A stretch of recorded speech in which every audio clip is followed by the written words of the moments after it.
네, 오늘부터 사실상 설 연휴가 시작이 된 거나 다름없죠.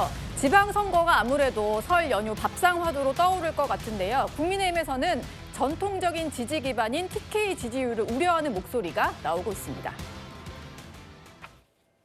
민심이 저희를 질타하면 좋은데요. 질타를 넘어서서 무관심에 가까운 것 같습니다. 지역구 의원님들이 너무 힘들다고 합니다. 시장 가도 많이 혼나고 대구의 민심도 다른 지역에 비해서 국민의힘 지지율이 높긴 하지만 점점 떨어지고 있습니다. 대단히 큰 위험 신호이고 국민의힘이나 자유한국당 또 새누리당 한나라당 시절에 당대표가 갔을 때하고는 분명히 많은 차이가 있었던 것 같아요. 있는 그대로 얘기하면 참 싸늘했습니다. 지금은 산토끼 잡는 게 문제가 아니에요. 집토끼들도 거의 다 달아났어요. 정말 대구도 민심 위반이 심각해요 지금.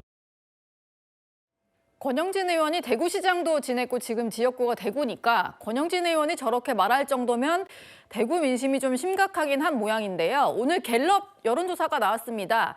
저희가 이걸 좀 보여드릴까 하는데 전체 조사를 보면 민주당이 44%, 국민의힘이 22%로 두 당이 2배 정도 차이가 나고요. 대구 경북의 지지율을 봤더니 더불어민주당과 국민의힘이 동률로 나왔습니다. 물론 무당층이 많은데 사실은 이제 국민의힘이 훨씬 높게 나와야 되는 지역에서 이런 결과가 나온 거거든요. 박지원 최고위원께 좀 여쭤보겠습니다. 이게 민주당이 잘해서 그런 걸까요? 국민의힘이 못해서 그런 걸까요? 민주당 입장에서는 현재 정당 지지율이 좀 차이가 많이 나는데 여기에 안심하고 안일하게 대처해서는 안 된다라는 입장을 가지고 있고요. 예. 말씀하신 대로 보여주신 그 그래프에서 무당층 비율이 상당히 높게 나오는데 TK 지역에서 좀 유례 없이 높게 나오는데 이것은 현재 국민의힘 내부의 분열이나 자중질환에 실망한 그 지지자들이 피로감 내지는 실망감을 호소하기 때문에 결집하지 않고 있다. 이제 무관심으로 대응하고 있어서 이렇게 나온다라고 보고 예. 저 현재 정당 지지율이 실제로 투표장에 가서 그러면 저분들이 다 민주당을 찍을 것이냐 그렇게 안심할 수는 없다라는 것이 대체적인 분석이거든요. 그래서 현재로서는 이재명 대통령의 국정 운영이 안정적으로 되고 있다라고 보아서 그것에 대해서 호감을 느끼고 또 중도 통합 실용 이런 기조에 대해서 긍정적인 신호를 보내더라도 막상 그러한 마음을 긍정적으로 가지고 계신 유권자라 하더라도 실제 투표장에서 그렇다고 하면 예전에 국민의힘을 찍던 분들이 민주당을 찍을 것이냐 그렇게까지 생각하기는 쉽지가 않아서 예. 현재로서는 이제 이재명 대통령에 대한 일부 국정을 잘했다라는 지지 플러스 국민의힘 내분에 대한 실망감이 표현이 된 것이고 그것이 득표율로 바로 이어지진 않을 것이다라고 생각합니다. 예. 사실 민주당도 당내 갈등 목소리가 좀 나오던 상황인데 민주당보다는 국민의힘이 훨씬 당 지지율에 영향이 큰 것 같습니다. 앞서 목소리 들으셨던 권영진 의원이요. 그제 장도영 대표가 대구 서문시장 찾았을 때 그때도 조짐이 좀 이상했다 이런 얘기를 전했습니다. 보수 민심의 바로미터라고도 불리는 게 바로 서문시장인데요. 앞서 이제 보수 정당 대표 대부분이 설 연휴 때마다 방문했던 곳이기도 합니다. 과거 모습도 보고 오시죠.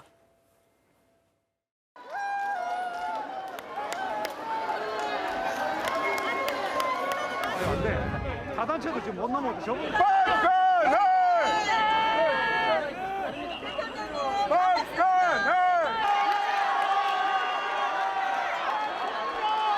이렇게 따뜻하게 모두 맞아주시고 너무 감사합니다. 이현총 의원님께 좀 여쭤보겠습니다. 네. 권영진 의원이 과거와는 좀 차이가 있었다, 싸늘했다 이런 얘기를 했는데 저는 사실 좀 이렇게 딱 타이트한 샷만 봐선 잘 모르겠는데 사람이 별로 없었나 보네요. 저 고향이 대구입니다. 예. 그래서 대구 상황을 이렇게 아는데 사실 서문시장에 계시는 상인분들은 여야를 가릴 것 없이 누가 와도 잘 대해준 그런 이 분위기가 있어요. 상인분들은 그렇죠. 어딜 가든 어디 가도 친절하시죠. 이제 아무래도 대구 서문시장이 많이 알려지고 하기 때문에 심지어 사실은 이제 민주당 쪽에서 와도 그래도 이제 격려해주고 이런 분위기가 있습니다. 네. 그리고 역대 이제 국민의힘 계열의 이 리더가 가면 꽤 이제 거기서 환영을 받는다든지 이런 분위기가 있었는데 이번에 아마 현장을 취재했던 기자들 이야기에 따르면 상당히 좀 차분했다라고 표현을 하더라고요. 차분했다. 네, 차분했다, 조용했다 이런 표현을 하는데 특히 많은 상인분들께서 쓴소리를 좀 많이 하셨던 것 같아요. 그러니까 그만큼 지금 이 대구의 분위기가 그동안 보수의 어떤 본고장 이런 어떤 게 있었는데 지금 좀 전에 우리가 갤럽 조사 봤잖아요. 네. 제가 갤럽 조사를 매주 이렇게 쭉 보고 있는데 갤럽 조사에서 제 기억으로는 대구 지역이 저렇게 동률인 적이 없었던 것 같아요. 항상 좀 앞섰습니다. 그러니까 민주당보다. 근데 저렇게 동률이 이루어졌다는 거는 그만큼 지금 지역 민심이 심각하다. 왜냐하면 물론 오차는 있을 수 있죠. 저게 샘플이 한 100명 정도 가까이 되니까. 네. 되지만 우리가 트렌드를 쭉 본다면 그리고 예전에는 그래도 딴 지역은 다 지더라도 대구 지역만 그래 대구 경북 지역만 좀 높은 이런 경우가 있었거든요. 예. 근데 동률이 나왔다는 거는 저는 굉장히 심각한 상황입니다. 그만큼 본고장에서의 어떤 지지를 못 받으니까 네. 그게 이제 수도권 특히 뭐 충청권 뭐 굉장히 여기도 하고 자, 그런 상황이어서 이런 예. 부분들을 어떻게 극복하느냐가 중요할 것 같습니다.